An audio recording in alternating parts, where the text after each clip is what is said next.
Egunon berriazale, badirudi ostiraleko 6. uztaiak hautsak garrotu dituela. Badakizu bertan Olinpiar Jokoetako atleta euskaldunen zerrenda sekretua zabaldu genuela.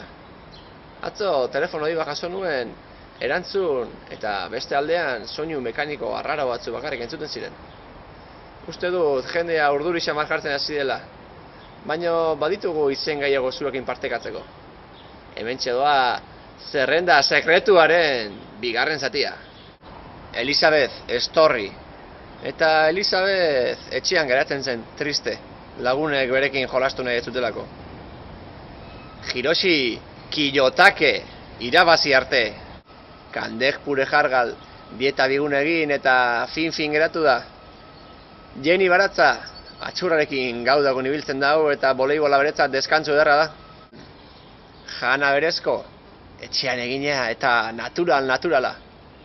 Elis Guri borroka greko erromatarrean Angelusa modan jarri du. Bi ahotsai. Badmintonean ibiltzeaz gain Donostiako Orfeoian ere ematen ditu orduak honek. Roba Gari. Ama Palentziakoa du eta aita berri Zintruenigokoa. Herribera aldeko soroetan makilkadan dana jasotakoa da, lapurretan ibiltzagatik. 6. uztaiko erredakzioan jakin berri dugu Espainiak 2 atleta behintzat infiltratu dituela munduko beste selekzioetan. Euskal Herritar atleta globalak oso hurbiletik markatu nahi dituztela dirudi, baina lasai egoteko moduan gaudela uste dut. 2 atleta sekretu hauei behintzat nik Mortadelo eta Filomenoren tankera hartzen diet.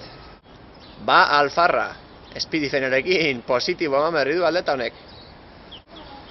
Eta Ao Gao, waterpoloa arrisku kirola bihurtu du. Eta honekin zerrenda sekretuaz genekien guztia zureganatu dugula uste dut.